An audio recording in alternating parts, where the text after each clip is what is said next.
Hi class, this is Professor Harmony Kim. Today, you will study interface healthcare chaplaincy by looking into several case studies of patients in the hospital. As the field of healthcare chaplaincy continues to evolve into a distinctly interface path of service, increasing numbers of Buddhists are discovering new opportunities to practice bodhicitta. What is bodhicitta? Bodhicitta is the mind of awakening arising from true compassion in action. Traditional and non-traditional Dharma practitioners are seeking work as chaplains in hospital and hospice centers as a way to bring the heart of Buddhist practice into their professional lives. Given that the modern hospital environment is fundamentally interface and comprised of people from many cultures and spiritual traditions, providing support must involve widening our circle of care to include the experience and cultures of those from all backgrounds and religion. A chaplain's work becomes the work of meeting others where they are, rather than from within our own tradition. In this sense, a willingness to become selfless as caregivers is involved. Becoming selfless in this way entails balancing two essential aspects of bodhicitta practice, that is, non-attachment and compassion. Understanding and balancing these two qualities allow us to cultivate engaged bodhicitta with a strong, wholesome foundation for the clinical setting in a way that can awaken our deepest aspiration for all beings to be free from suffering. Our approach to working with the sick, injured, or dying can even evolve into a more fully human and integrated practice of compassionate care. In a Boston hospital, a large majority of patients were Catholic and Protestant. The hospital setting is rich with those practicing various other faiths as well. This was well illustrated one day upon entering the hospital chapel, in which a Muslim was engaged in his daily prayers, while a Christian at the kneeler bowed his head in prayer, and a young woman sat nearby on a cushion in quiet meditation.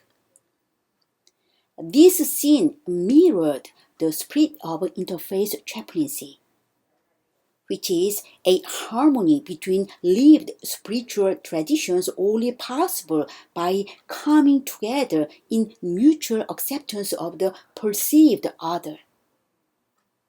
Given the richness of this pluralist atmosphere, a question arose like this: how do I bring a Buddhist background into this interface setting where few patients and staff are Buddhist?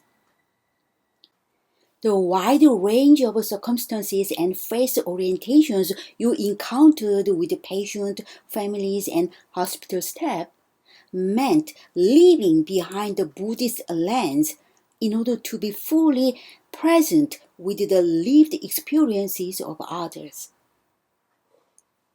Increasingly rely on empathy and compassion as they arose naturally in the presence of suffering. Responding in this way toward others and their lived experience and emotional responses hold the power to yield a sense of selflessness in such exchange. This selfless state unifies us with others as we enter the practice of deep listening and we become fully present to them. Here is an instance to show the importance of becoming selfless. The patient's name is Ellen. She is an evangelical Christian patient who expressed great concern for the chaplain upon learning that the chaplain was a Buddhist. She expressed the importance of embracing Christ to the Buddhist chaplain. The chaplain's initial response to this was a subtle feeling of self-protection in the form of resistance, which is an inner impulse to disconnect and back away from the encounter, Ellen, because of the force of her conviction. But the chaplain paused and decided to stay with Ellen and experiment with being present with her where she was, rather than responding in a protective way from within the chaplain's self-understanding. This meant shifting the chaplain's focus onto Ellen's deep faith in Christ as they proceeded to talk about her genuine concern for others and her reliance on Christ during difficult times. The chaplain was better able to practice reflective listening with her, and they would more freely explore her own deepest intentions coming out from a heart strong in faith and deeply committed to Christ. By becoming selfless in that moment and expressing a genuine loving intent for her spiritual well-being, it was possible to lay a foundation for many rich conversations that would support her through the challenges of her illness that followed. Another patient, whose name is Jane. Jane was an accomplished artist and teacher who asked upon meeting me, "You are a chaplain? I don't know what you think you are going to do for me. I'm an atheist." The chaplain replied, "Let's find out together." Jane would candidly discuss her feelings about art, society, philosophy, and soon after, her own existential questioning. As conversations deepened, they would explore together the meaning of her life and the prospect of dying. She also shared her feeling of envy for those comforted by a strong faith in God and the afterlife. By allowing her to be fully present in her religious disbelief and sit with the longing for something more, the chaplain could remain with Jane where she was and practice deep listening, rather than try to fill the emptiness with belief or problem solve what she felt was missing in her life. Becoming selfless meant relinquishing the chaplain's ideas, attachment, and perceptions about what the chaplain believed. And this selfless would have benefited Jane most. Being wholeheartedly present helps her discover how she might experience a more genuine sense of love in her life and how to better cope with her fears and anxieties. It became important for Jane to experience the present moment more fully and expanding the horizons of her understanding of that experience through the lens of mindfulness. This allowed her heart to soften and to receive and give love more freely. As time passed, she expressed gratitude that the chaplain was there. The chaplain was walking beside her as a close companion on her own path, in which she could walk freely and unconditionally. The freedom, this sense of space made her possible to experience her life in ever more spiritual terms until her death 2 years later. From the cases of Ellen and Jane, we learn the importance of releasing attachment to what it means to be spiritual in order to become selfless in a meaningful way. This is necessary in order to be fully embrace the essence of their own distinct spiritual lives. In fact, relinquishing the desire to approach them through a religious lens allowed for their own spiritual concerns to arise more freely and naturally in a better way. Being with them in a state of open acceptance of whatever concerned them defined these relationships beyond the realm of faith and made room for deeper, more valuable exchanges that could include all aspects of their lives. What defines becoming selfless in this way is the ability to be fully and unconditionally present with others in a state of not knowing, without our own identifications, thoughts, or feelings getting in the way.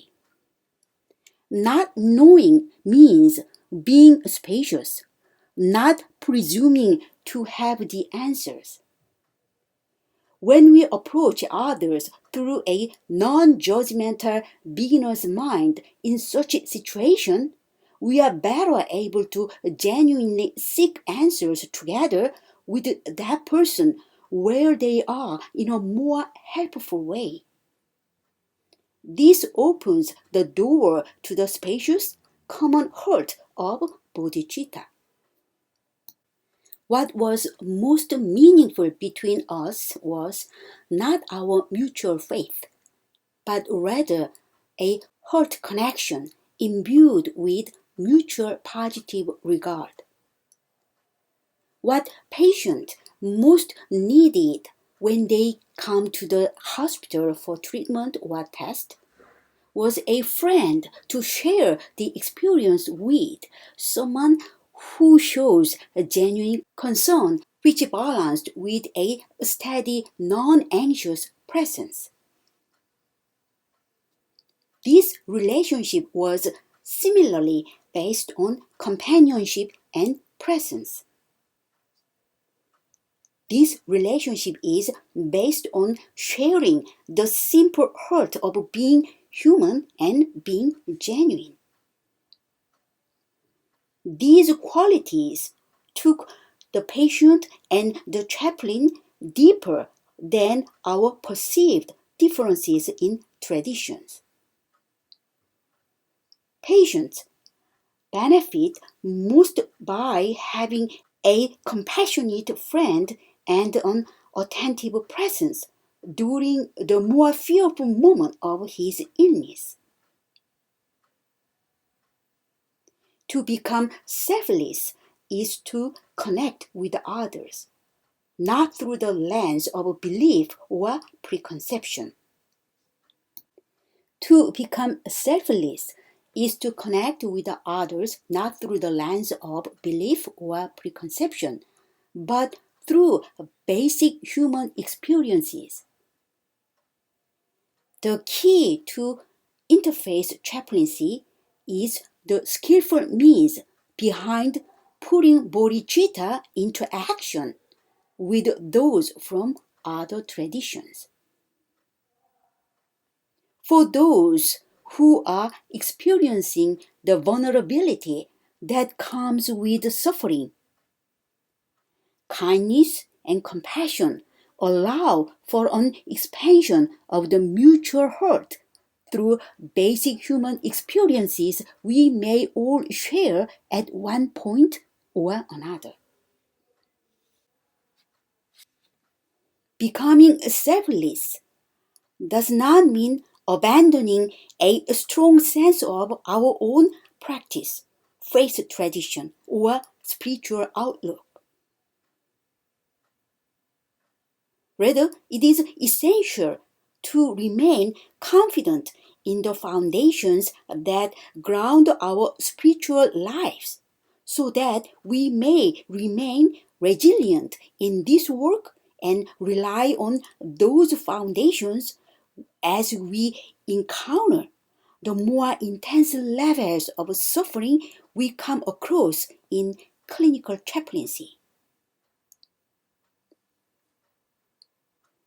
Becoming selfless is all about how we are present with one another. The empathy we practice offers us deeper insight into their own lived experiences and allows us to willingly share the burden of the suffering they carry. As we become selfless in this way, the heart of wisdom expands, and we also can be transformed, especially when our spiritual tradition support us in the process. So, becoming selfless by fully locating ourselves in another person's lived experiences relies on our balancing two central qualities of cultivating bodhicitta. Those two qualities are detachment and compassion.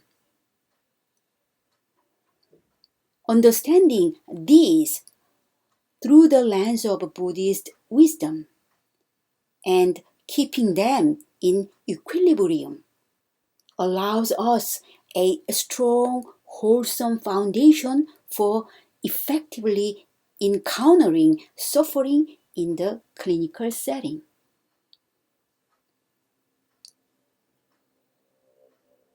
Here is another instance of a patient whose name is Richard. Richard is a young man in his late 30s from China, and he has lung cancer. Richard had been given less than 12 hours to live. His primary worry had been what would happen to his wife Jeannie if he died. His strong belief in the Buddha and accepting life as it is, which is combined with the prospect of a short-lived future, provided him with the wisdom that every moment of the here and now is supremely precious. Here is the description regarding Richard stated by the chaplain. As I contemplated what matters most to Richard now, the noisy distraction of the ICU quickly faded. ICU means intensive care unit. The noisy distraction of the ICU quickly faded, dissolving into the background as I enter being with him in undistracted presence. Non-attachment was the only vehicle to enter this level of connection. In other words, non-attachment to all outward directed senses, including hearing and all perception related to my surroundings. Non-attachment to the running commentary that questions the nature of suffering. Non-attachment to anticipating the ominous silence that would suddenly appear if the monitor for Richard vital signs were to stop. Completely releasing these attachments became essential to clear the way for compassion to arise more freely from the space of a still, non-reactive heart. Chanting helped to focus the mind and imbue the moment with intention.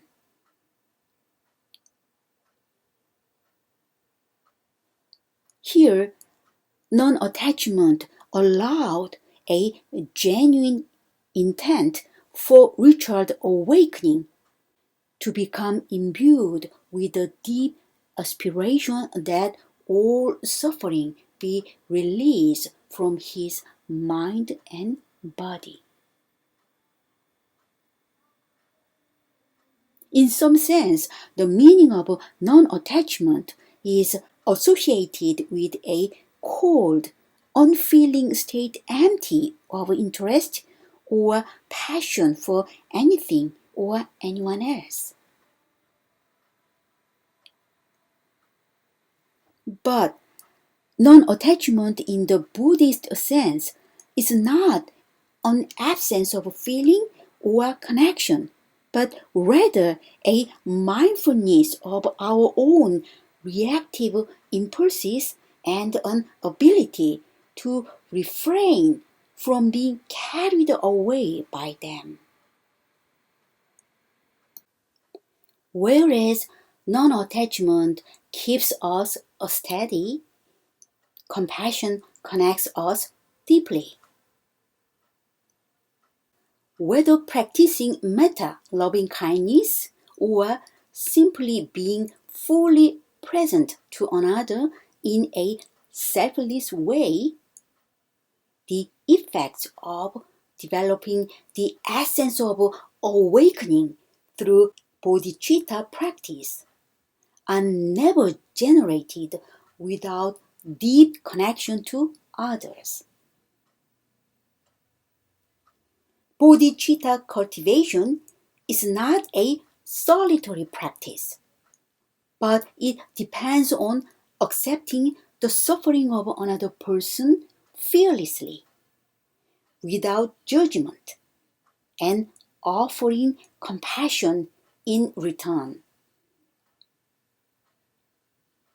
This entails recognizing the unity we share both within the common heart and within the experience of suffering itself. And this defines compassion in a deeper way. Compassion allows us to be fully present and freely offers the heart's own deepest wisdom. Compassion allows us to manifest a still, spacious heart. The stillness arises out of non-attachment, and the spaciousness grows from compassion. This is the source of a courageous presence that is able to provide genuine comfort to the sick, injured, or dying. Even for those who are ill or dying, practicing compassion for others opens the gate to bodhicitta and can be transformative. Lama Yeshe taught that when one's life is about to end, cultivating bodhicitta holds the greatest benefit and offers the most merit of all practices beyond that of any death meditation or ritual practice. whether one is facing the end of his or her life, or one is in a caregiving role. The essence of awakening that compassion for others provides has the potential to heal and enlighten us at the source of our deepest wisdom and the wellspring of our consciousness, that is the heart.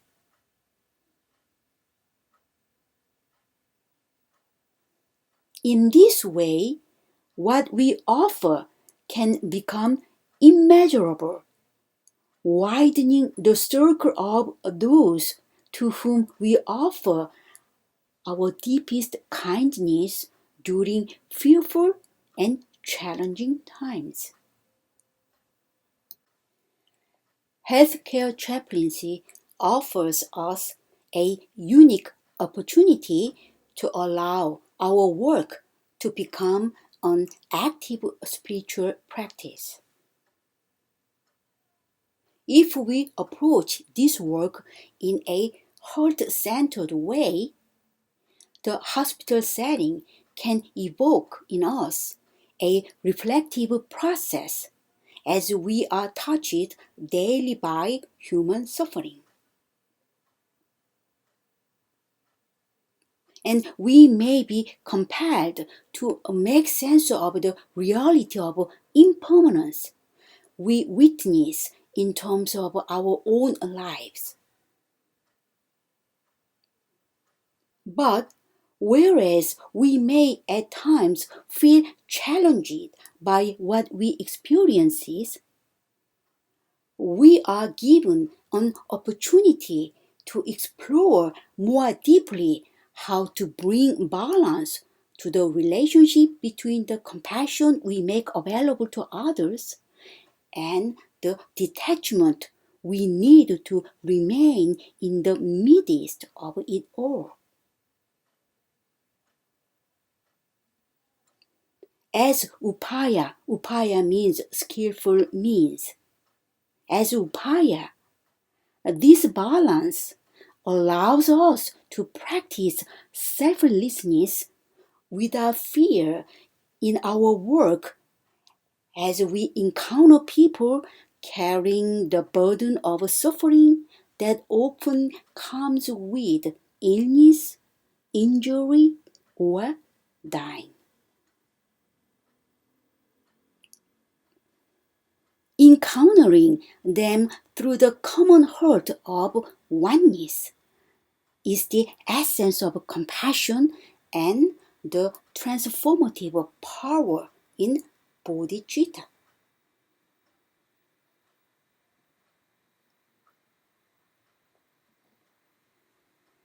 Buddhist caregivers committed to an interfaith path of service will discover their own unique ways to widen the circle and make the practice of bodhicitta available to those of all traditions in an engaged way, in a lived way. Quiz 1.